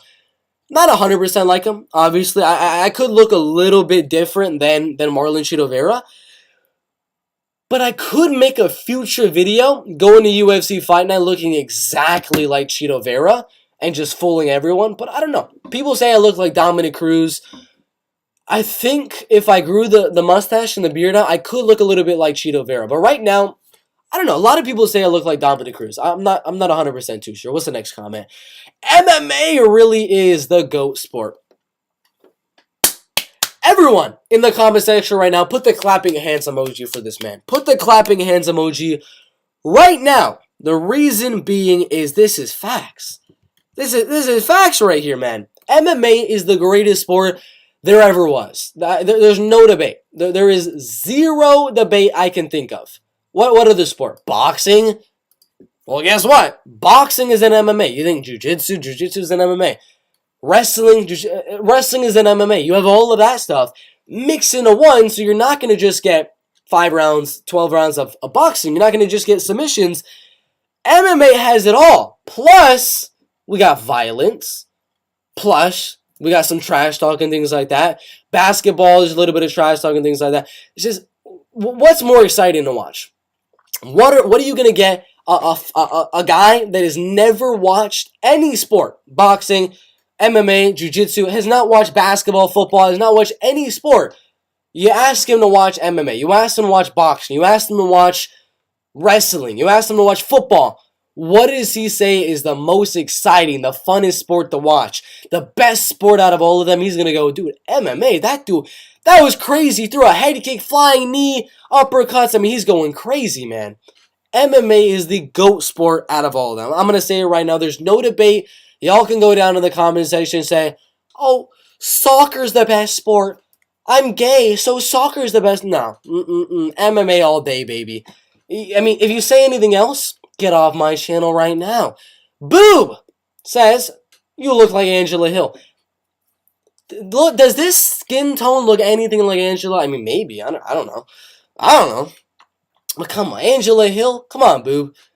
Come on, Boob, my guy. What's the next one? The huge comment again. And it's not going to fit in this thing. Let's just read it. MMA is the GOAT sport from 125 to welterweight only.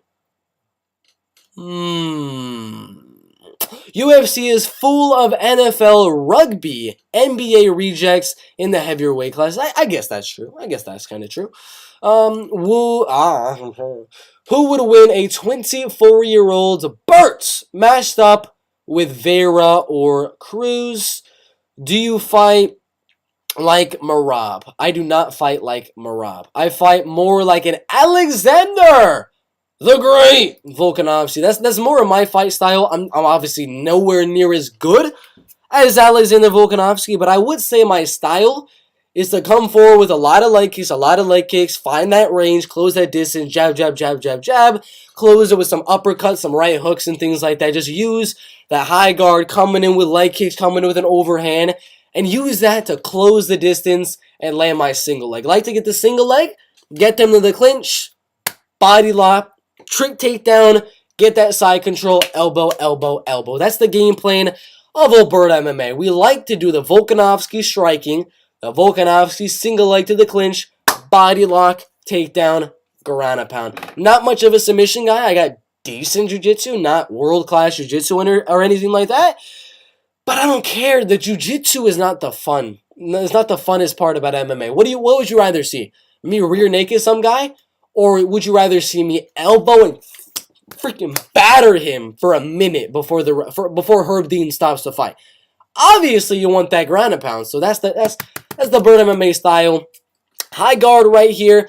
It's a weird stance that I have. It's not necessarily like Volkanovski because it's more of a Steven Wonderboy Thompson like leg stance where it's kind of spread apart like a karate stance, but it's high guard with the karate stance, closing the distance, landing some leg kicks, jab, overhand, uppercut, single leg, body lock, takedown, elbows. That's the best as I can kind of explain it, you know. What is this? Charles versus Islam expiation. What does expiation mean? What is that word? What is that? Expiation? Someone tell me in chat. What does expiation mean? I'm gonna look it up on Google real quick. What is that? Yo, I'm not gonna major in freaking vocabulary. The act of making amends or reparation or guilt of wrongdoing. The heck does that mean? Charles versus Islam. I don't know what this comment means, man. I don't understand this comment. I don't know what that means. I just joined. Is Bert drunk? I'm under 18 years old, so no. It'd be illegal It'd be illegal, just like John Jones slapping his wife in the face. No can do. Just kidding. Should we be calling his parents? No. Floody baboop. Badoop. Oh my god, another long comment. Let's read it. Y'all are going to see the whole thing because this thing does not fit that much stuff. Let's read it. If only it was more popular and higher paid than NFL, NBA, soccer, etc. So we would get elite athletes get into it early on, like LeBrons or Jordans or Westbrooks or Ronaldos or these freak NFL athletes. I agree. If it was more mainstream and more people watched it, dude, of course it would be number one sport. Like everyone. If all these NFL fans just got a taste of some MMA and we got some legit action, we got some good fights, they'll quickly become MMA fans rather than NFL fans. Quickly, like boom. They'll see a Takashi Sato on the ground like that after getting knocked out in round number 1 by Brian Pooh Bear. Dude, they're gonna switch so fast. They're gonna be like, MMA, bow down to the MMA gods immediately. Yo, MMA is the safer sports, but more damage than what? What's your comparison to? Who would win in a 5-rounder, you or Guru? Me. 1 round? I'd have to go Guru, because Guru's gonna be able to probably close that distance a little bit, hug me, and get me down. I'm just with all 500 pounds of Guru on top of it. I'm gonna try to survive, man. But all that George Floyd, all that Guru, weight on top of me. I don't know. Round 1's gonna be tough, but 5 rounds after I survive that onslaught of pressure on top of me after he takes me down, after wheel kicking my leg, and I just get it shattered. Round 2, round 3, round 4, round 5, I'm just going to point fight on the outside. Guru's cardio is not that good. He's going to be rolling around in the wheelchair trying to catch me, and I'm just going to jab him at range, run away. Jab him at range, run away. It's a simple strategy. It's all you got to do. Stay away from Guru. It's like playing a game of tag. Tag your it, run away. Tag your it, run away. That's how I'm gonna kind of go in there with the game plan, fighting the MMA Guru. Boop, run. Just never let him get his hands on me. So once that happens, I don't want it to happen, man. I'm gonna die. I'm gonna suffocate, man. Jiu-Jitsu boring equals casual fan com. I'm not saying Jiu-Jitsu is boring. I'm saying it is not as exciting as MMA. Jiu-Jitsu is not boring. I like to watch a good Jiu-Jitsu match. Not as exciting as MMA. We all know lay and pray wrestlers like Bilal Muhammad and stare and stand scared point strikers like Izzy into fights are boring. That is true. Explanation. Explanation, my bad.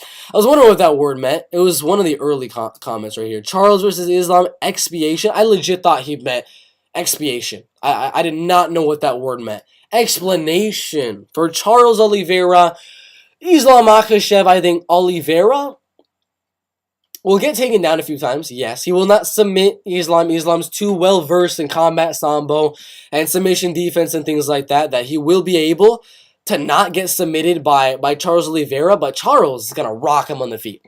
Whatever Islam's able to do on the ground, Charles is going to be attempting submissions which count to the judges' criteria, and he's going to be rocking Islam Makhachev. And if he's not finishing him, I don't think he knocks out Islam Makhachev, but the judging criteria kind of goes for how close are you to finishing the fight compared to your opponent. Charles, in every single round, either he's going to be rocking him on the feet, landing some big shots, getting close to a submission. I think he's going to do that and win 3 rounds out of 5 and win the decision. That's what I'm going to go for. Oliveira Duronx by decision. Boob. You want to fight a guy in a wheelchair? Do you feel tough? Again, I don't want to, because I think there's a good chance I could lose if he finds a way to jump out of the wheelchair, lunge onto me, and I'll just suffocate to death. I know that's a possibility, but it's still. I know you kind of think it's trying to fight a disabled man, which it is, and I usually would not like to fight a guy that's disabled. I don't like to do that type of thing. But if Guru wants to smoke, will get him the smoke, and I'll run away from him till he gasses out, and I'll win the decision. Maybe I'll knock him out like a gassed heavyweight usually does. Face plants into the floor and lands some ground and pound. Herb Dean will stop it.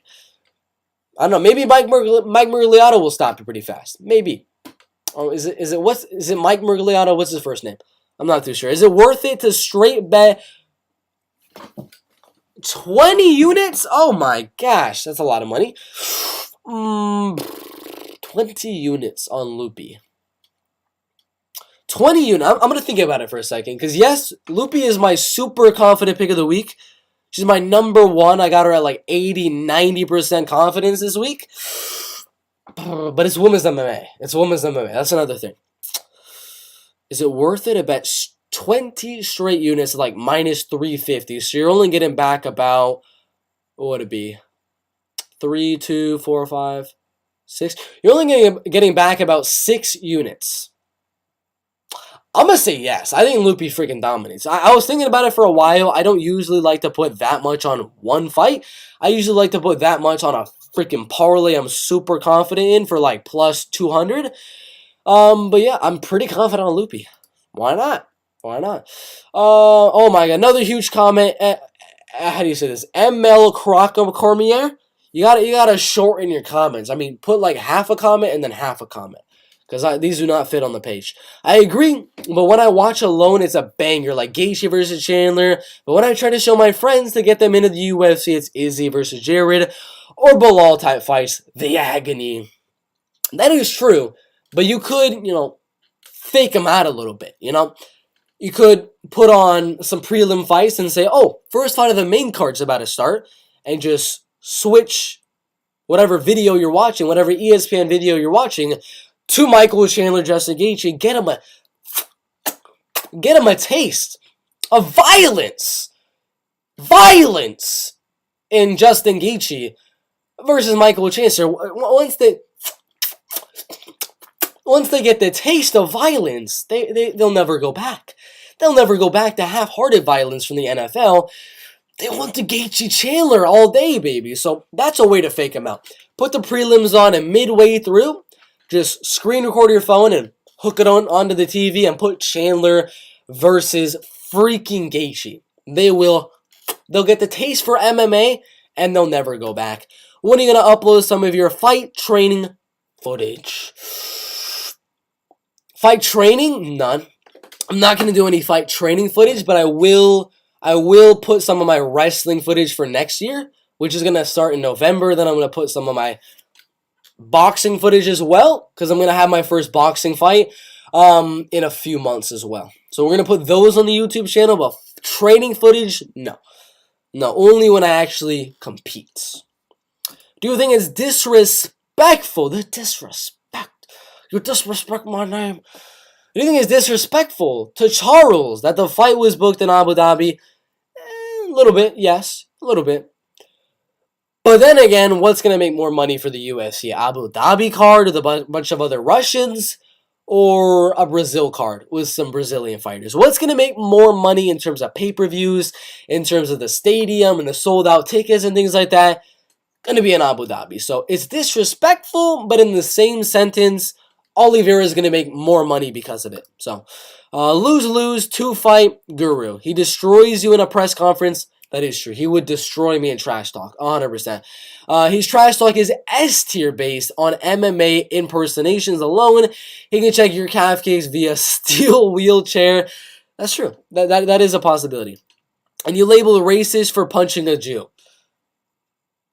That is true, but I don't know. I could just become a devout Jew. I mean, he's not even actually Jewish. But I get your point. It is sort of a lose-lose, because if I win, they're gonna label me some stuff. If I lose, goddamn, I just lost to a disabled veteran. Goddamn, oof from grapes. I don't know why. Just put oof. Let's see. And it doesn't help that Jake Paul is ruining the image of MMA fighters, knocking out Woodley and Askren.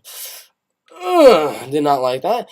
Picking on non-boxing types like Woodley and Askren, or smaller fighters like Nate and Connor. Boob!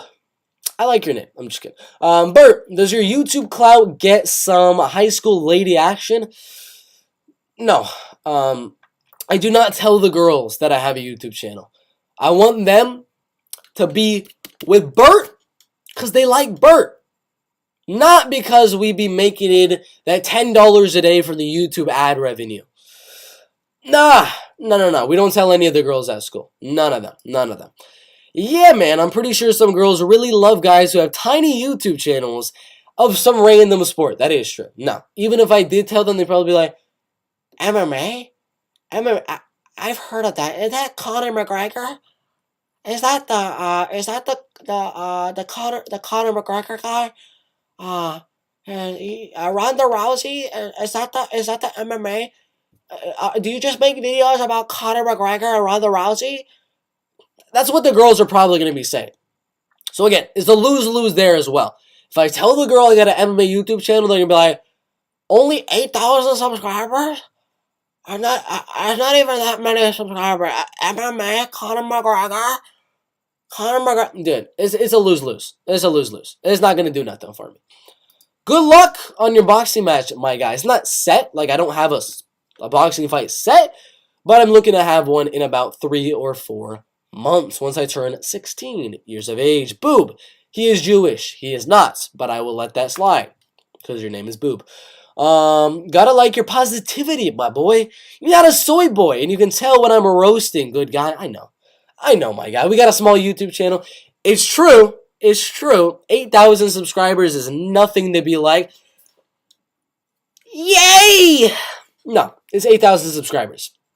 It's not that much. I can only be boasting if I got like 50,000, 100,000, something like that. I'm not even cinquentro digits. I'm not even 5 digits yet. I'm still in 4 digits. Nothing to really be proud of just yet. So yes. Robert Boers Shemaev. Sorry, not Shemaev. MMA. Should I make that my nickname? Nah. It's gonna be I'm gonna legally change my name to Bert and legally change my last name to MMA. Well, once I'm like 21, 22, I'm gonna do it. I'm gonna say if I get, I don't know, an $100 donation or something on one of my live streams, I will literally change my actual name to Bert MMA. Cause why not? Why not? Wouldn't that be great to literally have Bruce Buffer, if I ever get in the UFC, to be like, Bert MMA, and then my nickname will be Bert MMA, so it'll be like Bert MMA. I'm gonna make it confusing on Bruce. I'm gonna make it confusing on him, man. Man, this dude is awesome. Who, me or Guru? Who are you talking about? Gotta specify. Lo, the ladies will say, oh yeah, that's the sport where the dude roll around on the ground. That's where the gay guys roll around and wrestle. That's where guys on guys. That's all the girl's gonna say. So yeah, not a good thing to bring up. So yeah, you wanna go get something to eat? Yeah, sure. But if I don't mind you asking, do you have a job? Oh yeah, I do YouTube. I talk about MMA. I do predictions and things like that. And they're like, oh yeah, MMA. And I'm going to be like, yeah. And in the back of their head, all the girl's going to be thinking, not knowing anything about MMA, is freaking Colby Covington and Jorge Masvidal, whereas Colby's just on top of Jorge for 5 rounds. Not going to be good. Not going to be good there. So far, I have only met one woman who watches MMA. Dude, I'm telling you, as soon as I meet a female that either competes in MMA, does jiu-jitsu, does boxing, does wrestling, as soon as I meet one that is around the age of me, dude, I'm telling her about the YouTube channel. I'm asking her out to dinner. I'm gonna offer to hold the bag for her. I'm gonna offer to grapple with her. It's gonna be great. Bert's future wife is very good at jiu-jitsu, wrestled in high school, and has a few amateur MMA fights. Bert's future wife, right there. If you got any I'm just kidding. If you got any suggestions, all right. Bert the Baddie I pressed the wrong one. Bert the Baddie MMA. You know I can't do the accent. I can't be like Paddy the Body Line #1 pound. I can't do the accent too good. But it is Bert the Baddie right here. What's up, my guy? We got the Patty wig yesterday from, I believe Patty's website was like Was it $20 or $40? I don't know. It was in like the pounds or something like that. So I don't know how much it was US dollars. But we got the patty wig, baby. Let's go. Let's see, which is the one I missed. Oh, wait, who are you boxing? Which YouTuber? Let me think. Who would be an actual good YouTuber to box? Fight Night Picks, guys. Fight Night Picks, guys. I've actually been thinking about it. They're over the age of 20 years old. By the time I turn 18, 19, 20, call out Fight Night Picks. Whichever one of those guys. I assume one of them at least has a little bit of MMA experience, a little bit of boxing, a little bit of wrestling. I'm going to call out either one of them to a boxing match, an MMA fight, a jiu-jitsu match, whatever the case may be. But they're around the same size as I am, even if they're bigger. All right, who cares? I'll give them the size advantage. But me versus Fight Night Picks in the future. Fight to make! Guru gets salty if you ever correct him, lol. Yes, he does. Yes, he does. Honest question. Which MMA fighter has the worst fan base with the worst casual fan section? To me, it's the Diaz fans. I'd say the Diaz fans.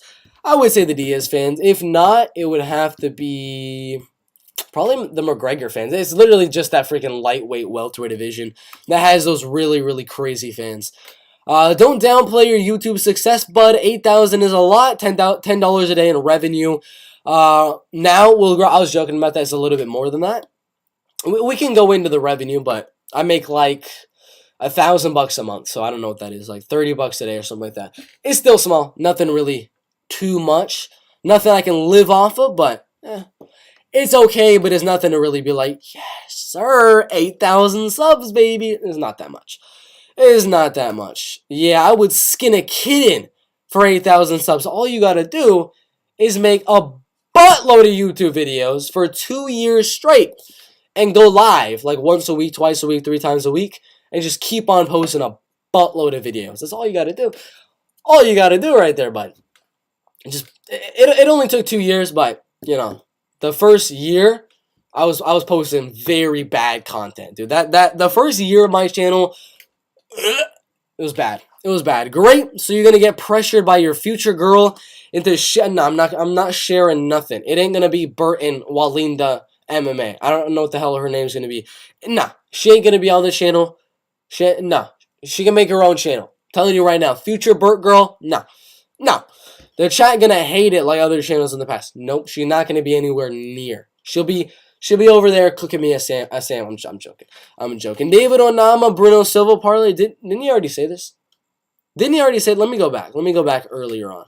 Didn't he already say this though? Let me see. Let me see if I can find it. I thought he said this already. Never mind. I can't find it just yet. But David Onama, Bruno Silva parlay. I think they both win. David Onama, a little bit risky. A little bit risky if I don't mind to say so myself. Swarms versus KSI prediction. KSI, come on. I don't know who the other guy is, but I assume he's probably not as good as KSI.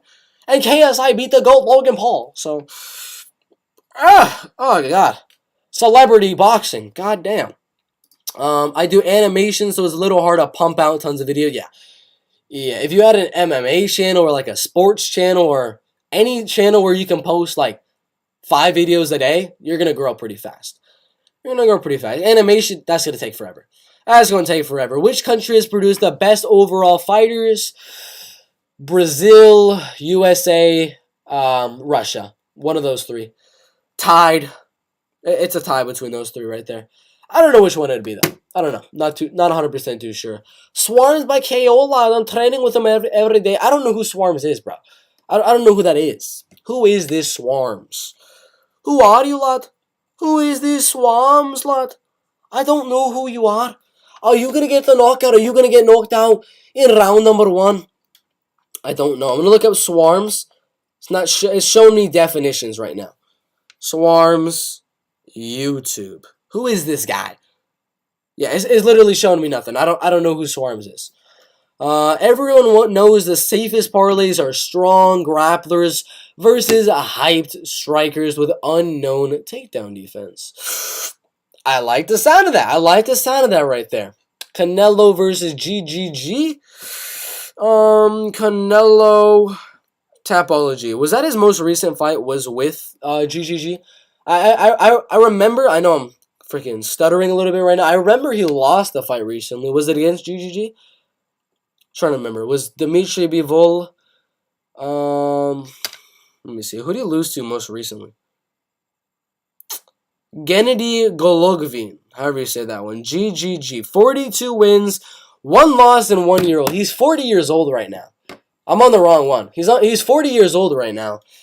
And Canelo's in his prime. He's coming off a loss. They probably look to get him a good win after losing. They don't want to get him a loss after getting another loss. They don't want to build a Canelo losing streak. So, you know, we're gonna give Canelo a decision win here. USA, Brazil, Russia in terms of total, but percentage, Russia has most top 15 while having less fighters partake. So yeah, I would agree with that. Hap Chandler in the building. Michael Chandler's long-lost adopted son who ran away in search of water in Africa. Hap Chandler, welcome to the live stream. You like the hair? Is Paddy the Bodyland? Of course you do. How much money would you need to be offered to stop watching MMA forever? Had to be in the probably 100 millions. 100 millions, because I just switch over to boxing, wrestling, jiu-jitsu, combat sambo, bare knuckle fighting. I go over to all that type of stuff, because MMA is great and all, but $10 million is also great, plus the fact that you got boxing, BKFC, and all that good stuff. So I'd say a good, let's go 50 mil, $50 million. I'd do it. I'd retire. I'd still be making predictions for the MMA fights. They'd not be very good predictions because I wouldn't be able to watch any film, but they'd be predictions nonetheless, you know? 50 mil on that one. I really don't want to do it, though. MMA, I'll be watching to the day I freaking die. To the day I die. Russia, I'm on the wrong. Canelo already beat GGG twice. He'll beat him again, lad. Russia, US, I don't know much about boxing, so I'm just going off of some things that I don't know. Again, I don't really watch too much of the boxing type of thing. No. Option.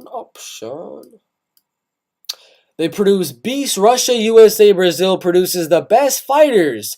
Africa is going to join soon. They produce beasts. That is true. Africa does have a good line of prospects coming in to the UFC very, very shortly. Very, very true. What's the next one? You think Vera beats Makhachev? Confidence 1 to 100. Not confident. It's a freaking lightweight fight. There's a guy that's been knocked out, knocked down so many times, and then Islam that's been knocked out before. I'm gonna go Vera 50.1%. Not even gonna give him a point or a percentage above 50%. 50.1% on that one. Crawford versus Spence. I don't really know too much about that fight, so I'm not going to give my opinion.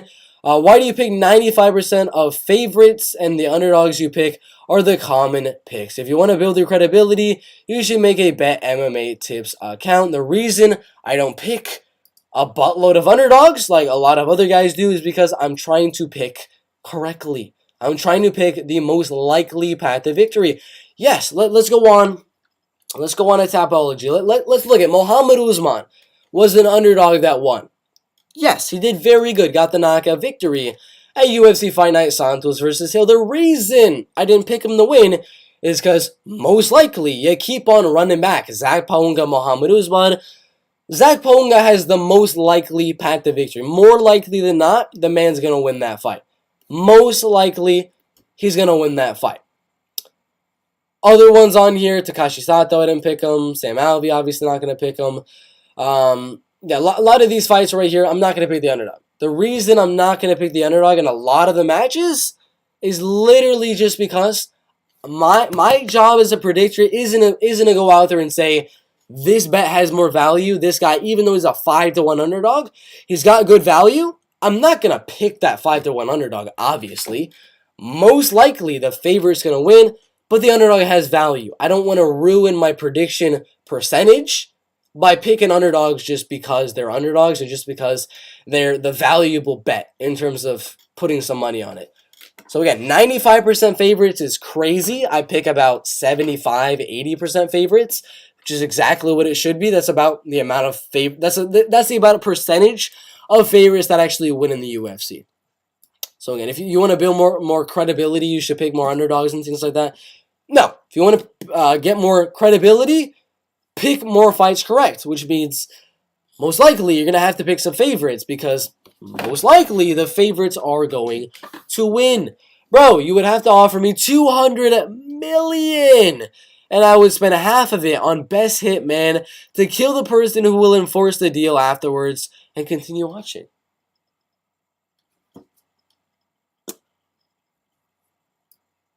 I like it. I like this.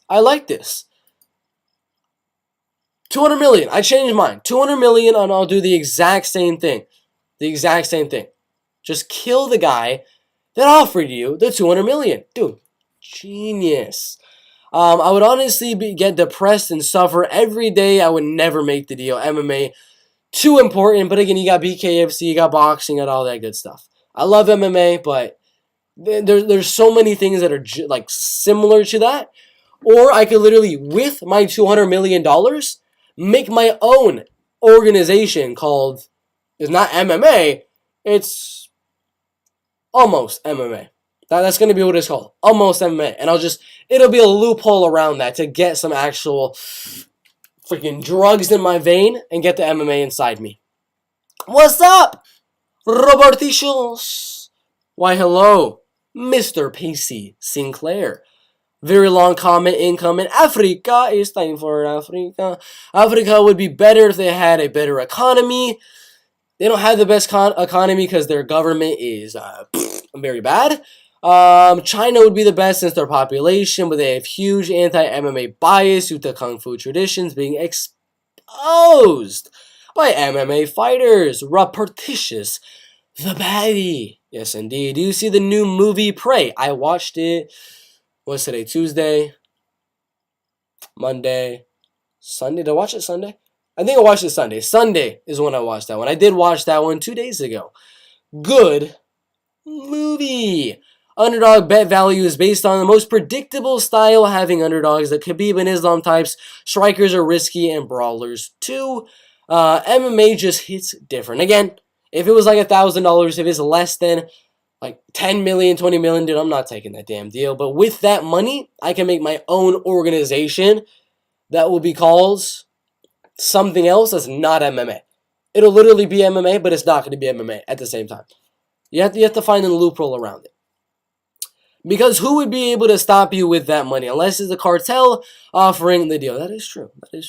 Silly guys don't y'all learn from genie jokes and lawyers. There's always loopholes in any deal if you have money. That is true. Alright. Looks like that's it for the MMA Q&A. We've been going for a solid 1 hour, 47 minutes, and 0.9 seconds. Thank you all for watching. Make sure to put any video ideas down in the comment section below. We're going to read one more. South Africa ain't too bad economy-wise, and there are some pretty tight stadiums there too. Alright, thank you guys for watching. We'll see you in tomorrow's episode of the Bert MMA Live Show, episode 3. But until then, make sure to like, make sure to subscribe, and good night. We'll see you in the next one. Good night, bananas. Robert Tisha, do you see that Mark Hunt's younger brother, Mike Hunt? God damn it. Just made his MMA debut. I know. You got me right when I'm about to leave the stream. You could call it AMA. AMM. That is true. Thank you guys for watching.